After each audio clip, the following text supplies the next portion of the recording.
오늘 함께 나눌 말씀은 사사기 9장 22절에서 57절까지 말씀입니다.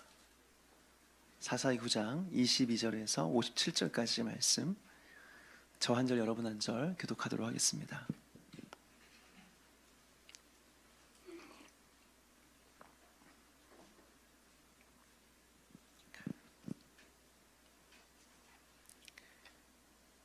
저부터 읽겠습니다. 아비멜렉이 이스라엘 다스린 지 3년에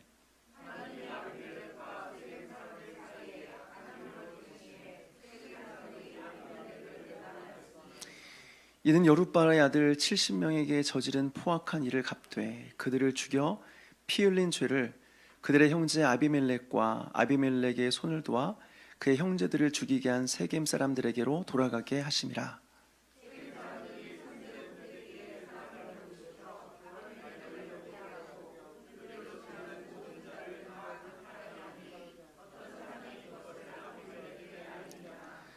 에벳의 아들 가알이 그의 형제와 더불어 세겜에 이르니 세겜 사람들이 그를 신뢰하니라.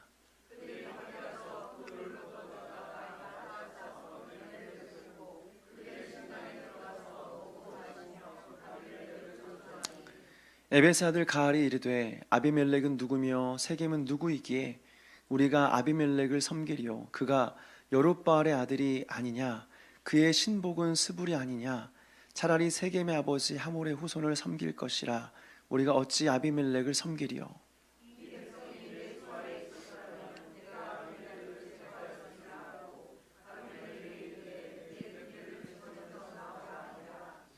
그 성읍의 방백 스불이 에벳의 아들 가알의 말을 듣고 노하여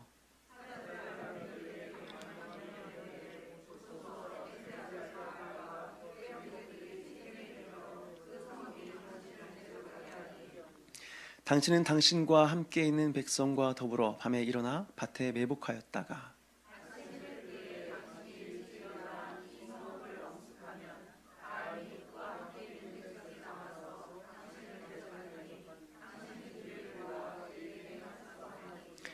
아비멜렉과 그와 함께 있는 모든 백성이 밤에 일어나 네 때로 나누어 세겜에 맞서 매복하였더니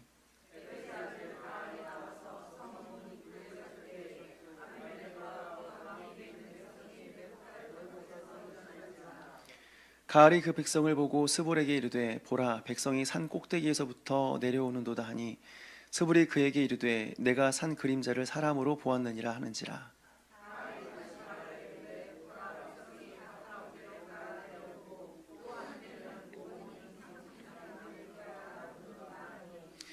스불이 그에게 이르되 내가 전에 말하기를 아비멜렉이 누구이기에 우리가 그를 섬기리요 하던 그 입이 이제 어디 있느냐 이들이 내가 업신여기던 그 백성이 아니냐 청하노니 이제 나가서 그들과 싸우라 하니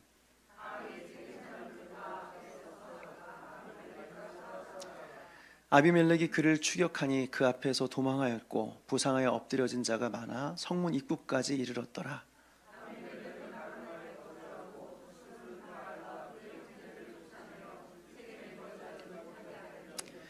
이튿날 백성이 밭으로 나오매 사람들이 그것을 아비멜렉에게 알리니라.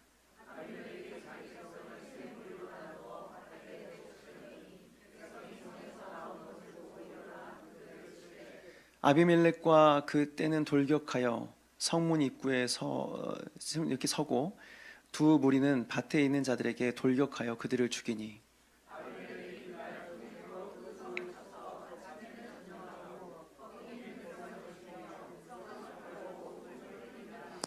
세겜 망대의 모든 사람들이 이를 듣고 엘브릿 신전의 보루로 들어갔더니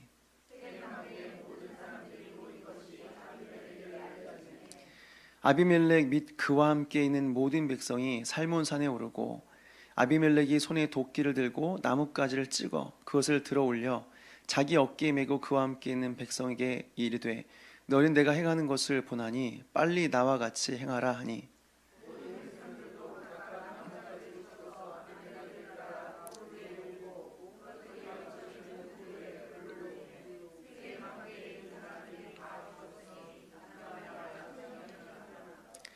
아비멜렉이 데베스에 가서 데베스에 맞서 진치고 그것을 점령하였더니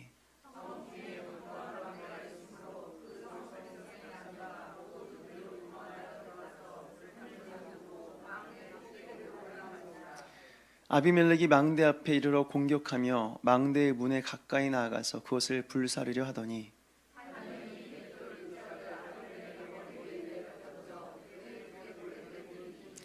아비멜렉이 자기의 무기를 든 청년을 급히 불러 그에게 이르되 너는 칼을 빼어 나를 죽이라. 사람들이 나를 가리켜 이르기를 여자가 그를 죽였다 할까 하노라 하니 그 청년이 그를 찌르매 그가 죽은지라.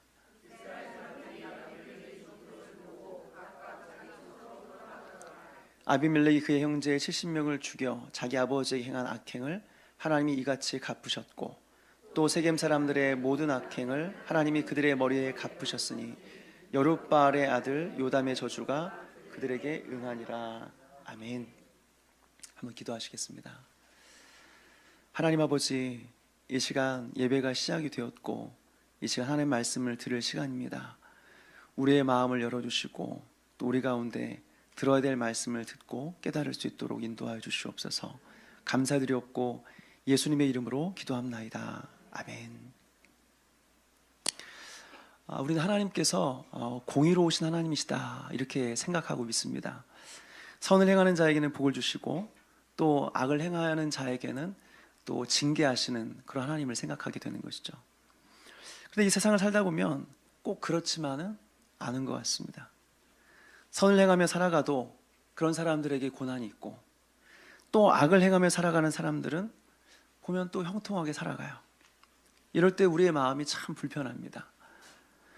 시편 73편을 쓴 아삽이라는 시인도 비슷한 경험을 했습니다. 아삽은 하나님께서 공평하시다 믿었던 사람입니다. 그런데 살아가다 보니 악인의 형통함을 보게 되는 거죠. 악인임에도 불구하고 고통이 없어요. 하나님을 부인하며 하나님 없다고 하는 사람인데 그런데도 고난이 없는 삶을 살아가요.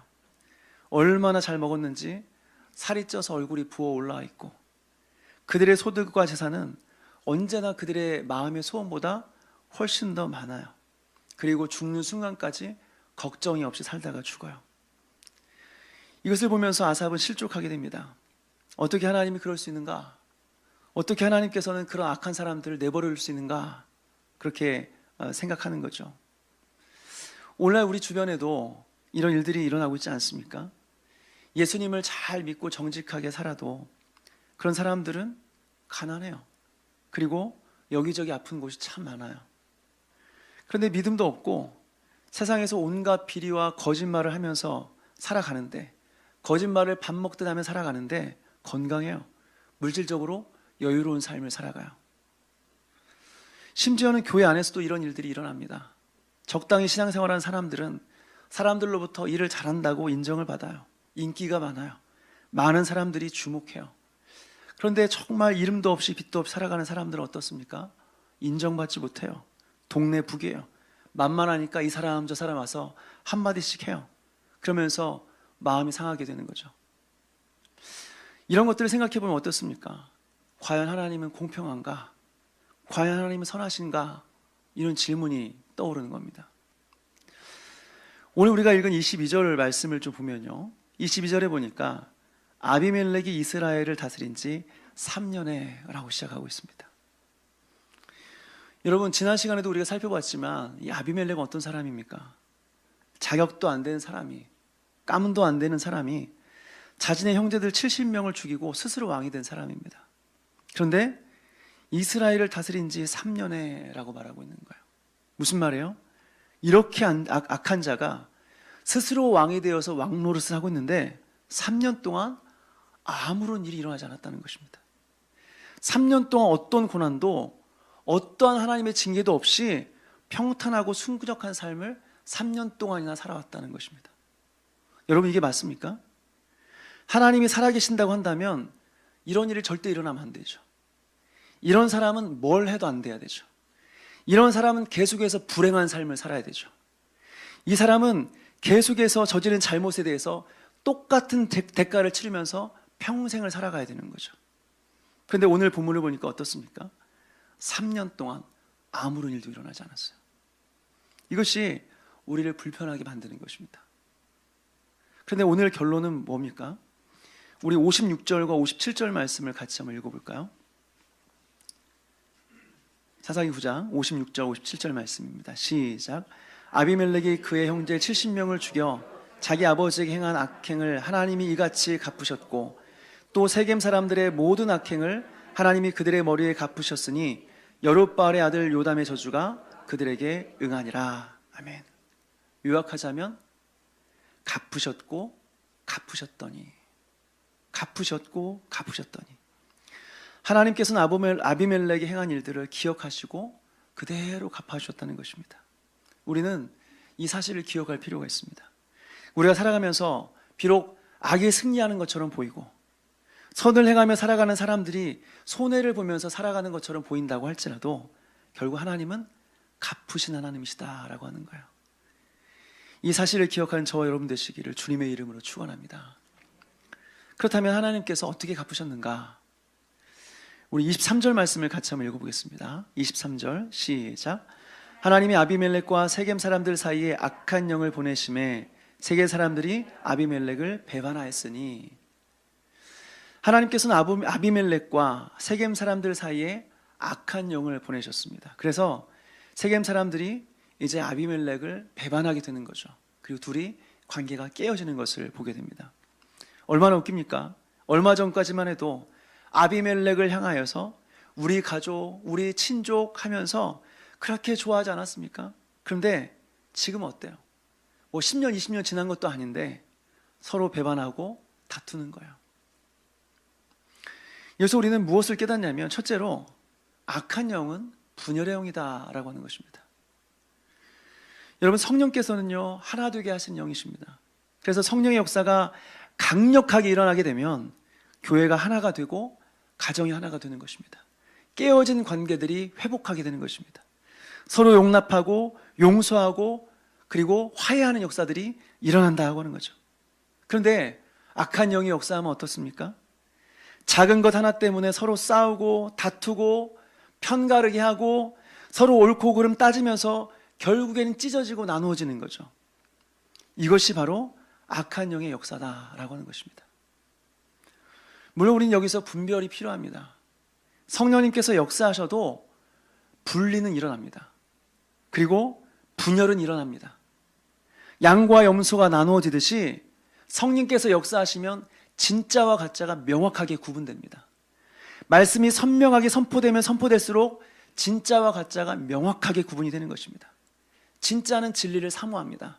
그렇지만 가짜는 진리를 선포하면 선포할수록 마음이 불편합니다.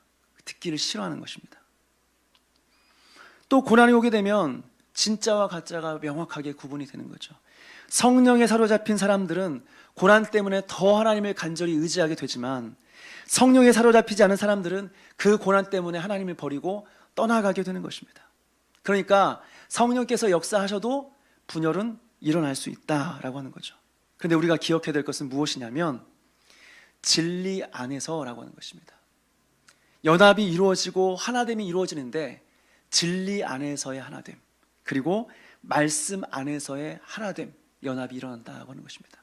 그런데 말씀에서 벗어나게 되면 그 사람들은 다 분리가 되는 것입니다. 그런데 악한 영의 역사하면 어떻습니까? 그냥 분리되는 것입니다. 그냥 분열이 일어나는 것입니다. 별것도 아닌 일 때문에 다툼이 일어나고 싸움이 일어나고 서로 반목이 일어난다고 하는 것입니다. 그래서 우리는 어떻게 해야 돼요? 일단 우리는 모이게 힘써야 됩니다. 성령이 하나 되게 하신 것을 우리 힘써 지켜야 됩니다.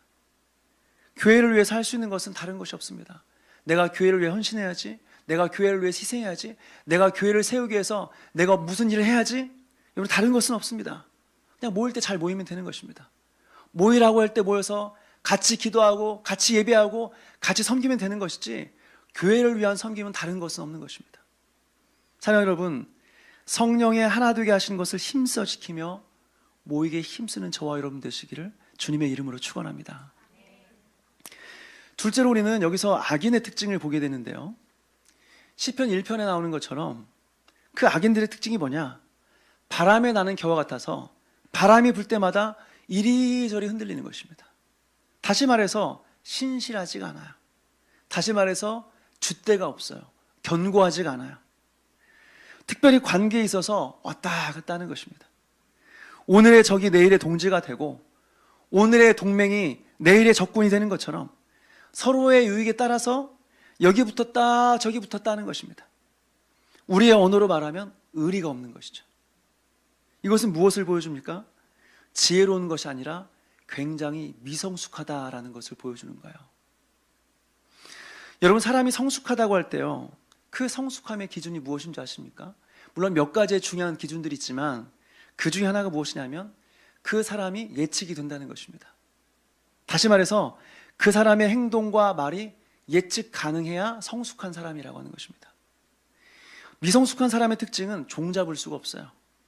오늘은 엄청 기뻤다가 내일은 막 엄청 우울했다가, 오늘은 막 뭐든지 할 수 있는 것처럼 보였다가 내일은 세상 다 잃어버린 처럼 살다가, 오늘은 굉장히 친절했다가 내일은 굉장히 차가웠다가.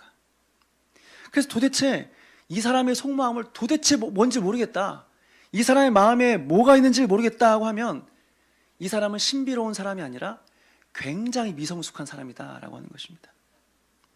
그래서 우리는 중요한 일에 있어서요, 동역자를 구하고 특별히 내 인생의 반려자, 배우자를 구할 때 기본적으로 이것에 대한 분명한 기준이 있어야 됩니다. 기본적으로 그 사람이 예측 가능한 사람이어야 됩니다. 일관성이 있어야 됩니다. 무엇보다 말과 행동에 있어서 일치가 되어서 이 사람은 신뢰할 만하구나, 이런 사람이어야 됩니다.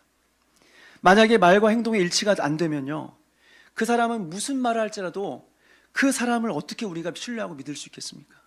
그렇다면 어떻게 그 사람과 중요한 일을 할 수 있겠습니까? 이 모든 것들은 다 미성숙해서 그런 것이다 라고 하는 거죠. 물론 우리 공동체 안에 그런 사람이 있다고 한다면 우리는 사랑으로 돌봐주고 또 품어야 됩니다. 그렇지만 그런 사람과는 중요한 일을 할 수는 없다고 하는 것이죠. 그 사람에게 나의 인생을 맡길 수는 없다고 하는 것이죠.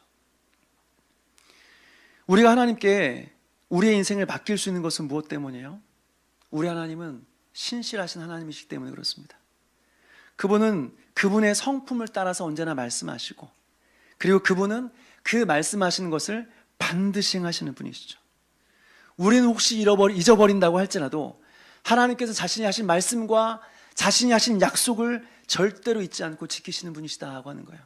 그러니까 우리는 그 하나님을 신뢰하고 믿고 따를 수 있다라고 하는 것이죠. 그런데 세상은 어떻습니까? 왔다 갔다 하는 거죠. 여기 붙었다 저기 붙었다 하는 것입니다. 예측할 수가 없는 거예요. 미성숙해요. 오늘의 적이 내일의 친구가 되고 오늘의 친구가 내일의 적이 되는 것이죠. 여러분, 이게 세상이에요. 그리고 이것이 바로 오늘 아비멜렉과 세겜의 관계다고 하는 것이죠. 언제나 변함이 없는 신실함으로 살아가는 그런 저와 여러분 되시기를 주님의 이름으로 축원합니다. 또 한 가지 여기서 우리가 생각하게 되는 것은요, 모든 역사를 주관하시는 분은 하나님이시다라는 것을 우리가 다시 한번 깨닫게 됩니다. 오늘 본문을 보게 되면 아비멜렉과 같이 자격도 안 되는 사람이 스스로 왕이 되겠다고요. 그런데 3년 동안이나 왕이 되었는데 3년 동안이나 아무런 일도 일어나지 않았습니다. 평안하게 잘 살았어요. 그런데 결국에 하나님께서 어떻게 하시냐? 하나님께서 행한 그대로 갚으시는 것입니다.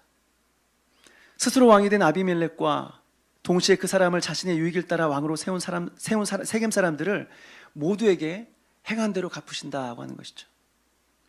이것은 무엇을 보여주냐면 이 상은 하나님이 없는 것처럼 보이고 이 상의 권력과 힘에 의해서 이 상이 움직이는 것처럼 보인다고 할지라도 결국에는 하나님께서 이 모든 역사를 주관하셔서 당신의 뜻대로 이 상을 움직이신다라고 하는 사실을 보여주고 있는 것입니다.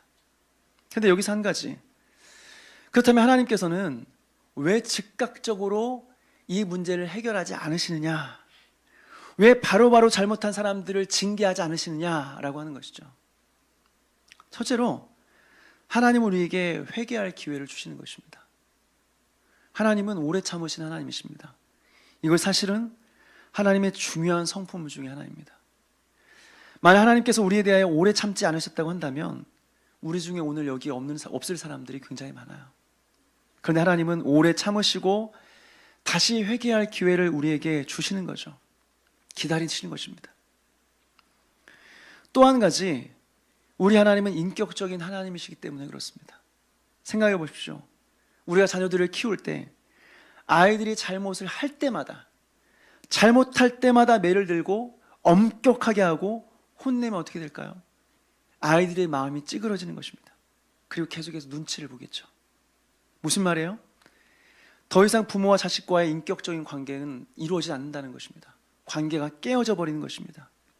그래서 자식은 계속해서 부모를 피해 다니게 되고, 그리고 나중에 나이가 들어도 자녀는 부모를 그리워하지 않는 것입니다. 하나님 우리와 이런 관계를 맺지 않기를 원하시는 것이죠. 인격적인 관계, 사랑의 관계를 맺기 원하시는 것입니다. 사실 가장 큰 혜택을 본 사람들이 바로 우리 자신 아닙니까? 하나님께서 인내하시고 오래 참으시고 기다려주셔서 우리가 여기까지 온 것이잖아요. 그 혜택을 우리가 본 거 아니겠습니까? 그래서 하나님께서는 즉각적으로 책망하지 않으시고 기다리신다라고 하는 거예요. 근데 여러분, 이 사실을 우리가 안다면 이것을 우리는 이용해서는 안 됩니다.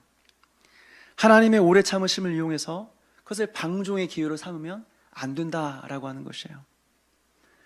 전도서 8장 11절에 이렇게 기록되어 있습니다. 악한 일에 관한 징벌이 속히 실행되지 아니하므로 인생들이 악을 행하는데 마음이 담대하도다. 다시요. 악한 일에 관한 징벌이 속히 실행되지 아니하므로 인생들이 악을 행하는데 마음이 담대하도다. 우리는 여러분 반드시 기억해야 됩니다. 하나님을 악을 행한 아비멜렉과 세겜 사람들을 3년은 참으셨지만 30년을 참으시진 않으셨다라고 하는 거예요.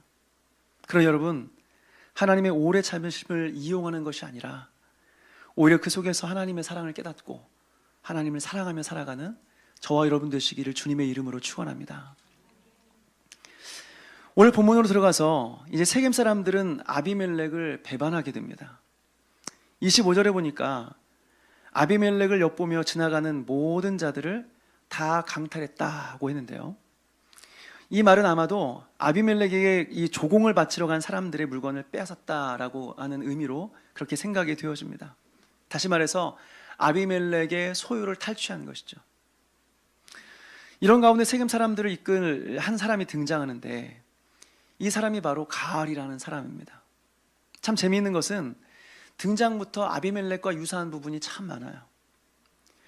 이 사람은 진짜 리더로서의 자격이 있는 사람이 아니었습니다.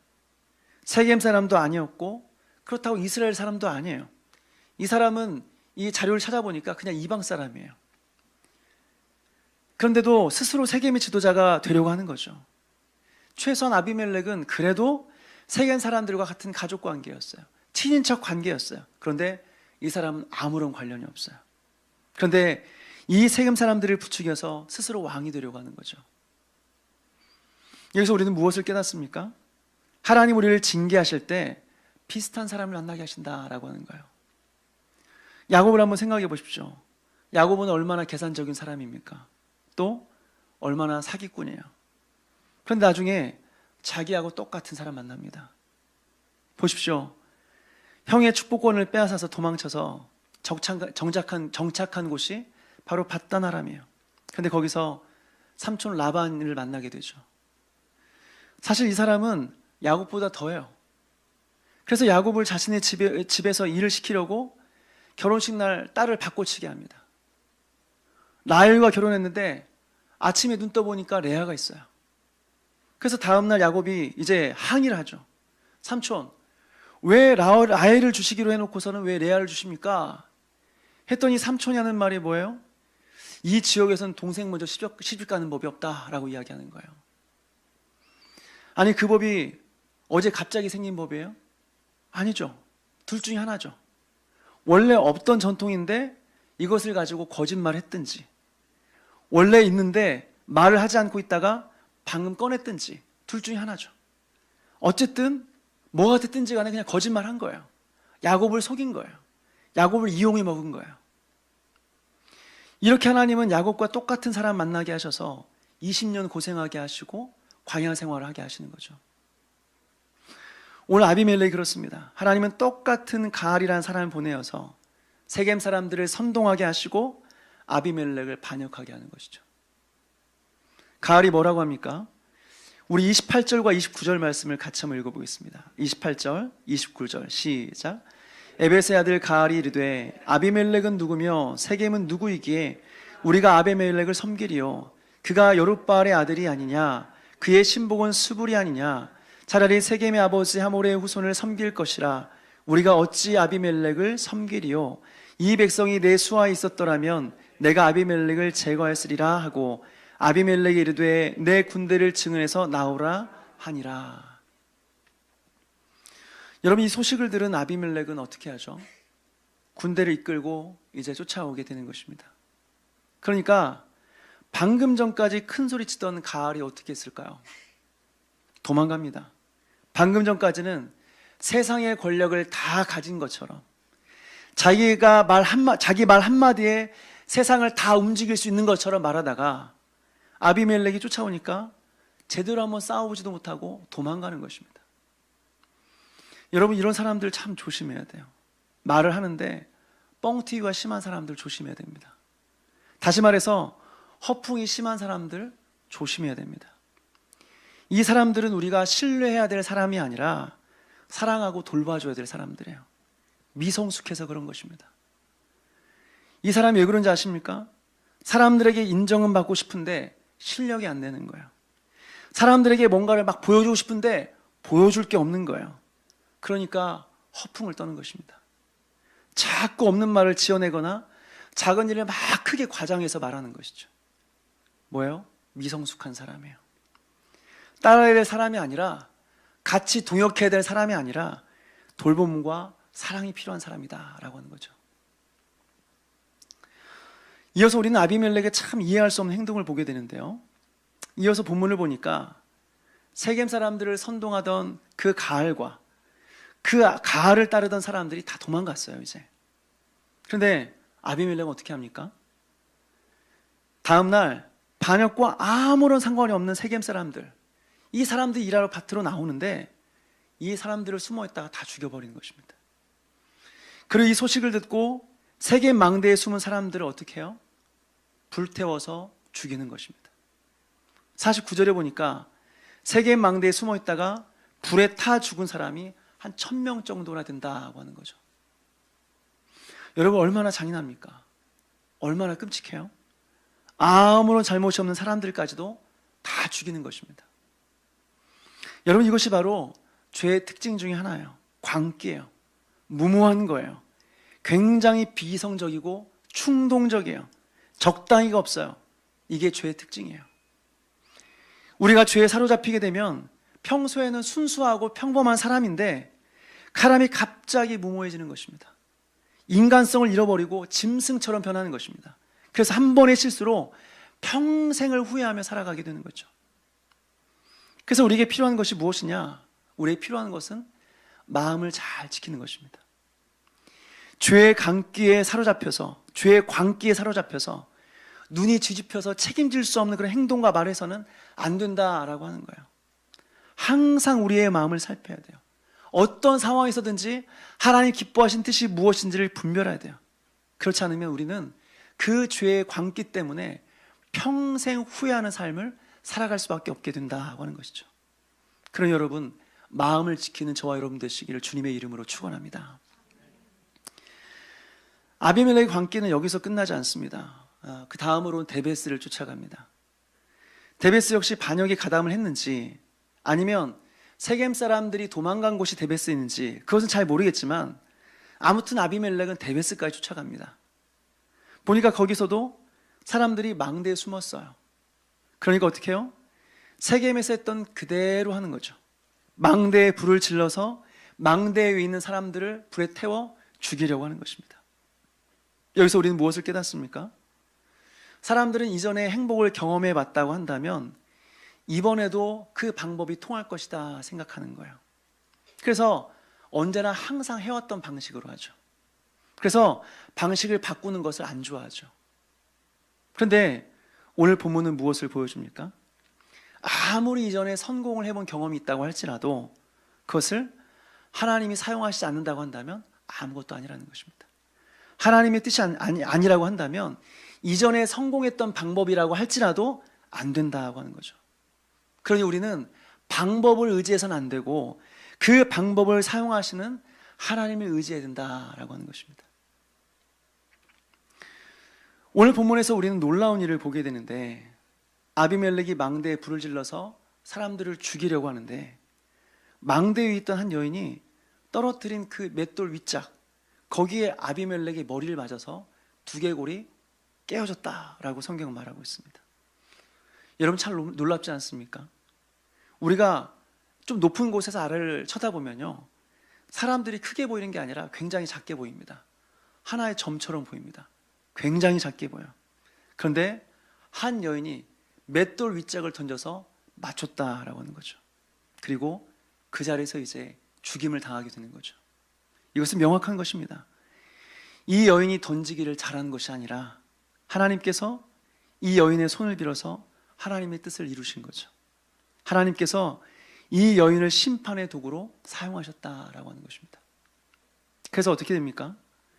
아비멜렉은 그 자리에서 죽어야 되는데 비참하게도 바로 죽지는 않습니다. 그러면서 엄청 수치심을 느끼게 되죠. 장수가 싸움에 나가서 싸우다 죽으면 그래도 그 죽음이 명예롭기도 할 것입니다. 그런데 그곳은 전쟁터도 아니고, 그것도 어떤 창에 찔려서, 검에 찔려서 죽은 것이 아니라 여자가 던진 돌에 맞아 죽으려고 하니까 너무 수치스러운 것입니다. 그래서 옆에 있는 무기를 든 청년에게 자신을 죽여달라고 부탁을 해서 칼에 찔려서 죽게 되는 것이죠. 여러분, 이것이 하나님의 심판의 방식입니다. 하나님은 범죄한 자들을 징계하시되 먼저는 수치스럽게 하십니다. 하나님은 당신의 백성들, 당신을 사랑하는 자들을 절대 수치스럽게 하지 않습니다. 하나님은 존귀하게 하시고 그들을 높여주십니다. 그리고 많은 사람들에게 존중의 여길 받게 하시고 사랑받게 하십니다. 이것이 하나님께서 당신의 백성들을 돌보시는 방식입니다. 그런데 하나님을 떠난 자들, 하나님을 대적하여 범죄한 자들을 하나님은 수치스럽게 하시고 부끄럽게 하시는 것입니다. 이것이 바로 하나님을 떠난 자들의 운명이요, 하나님을 떠난 자들에 대한 하나님의 징계하시는 방식이다라고 하는 거예요. 말씀을 정리하자면 오늘 말씀을 통해서 우리는 갚으신 하나님에 대해서 배우게 됩니다. 하나님은 스스로 왕이 된 아비멜렉과 그를 세운 세겜 사람들을 기억하셨습니다. 우리가 볼 때는 3년 동안이나 방관하신 것처럼 보이지만 하나님은 그 시간을 계수하고 계셨습니다. 그리고 하나님의 때가 되자 하나님은 둘 다 그들의 행한 대로 갚아주신다고 하는 거죠. 사랑하는 여러분, 이 세상을 볼 때 사람들이 각자의 소견에 오른 대로 살아가는 것처럼 보이고, 때로는 하나님이 없이 살아가도 평안하게 평탄하게 살아가는 것처럼 보인다고 할지라도, 사랑하는 여러분, 하나님은 살아계십니다. 비록 역사 전면에 나타나시지 않지만 하나님은 언제나 역사를 주관하시며 당신의 뜻을 이루시는 분이시다라고 하는 거예요.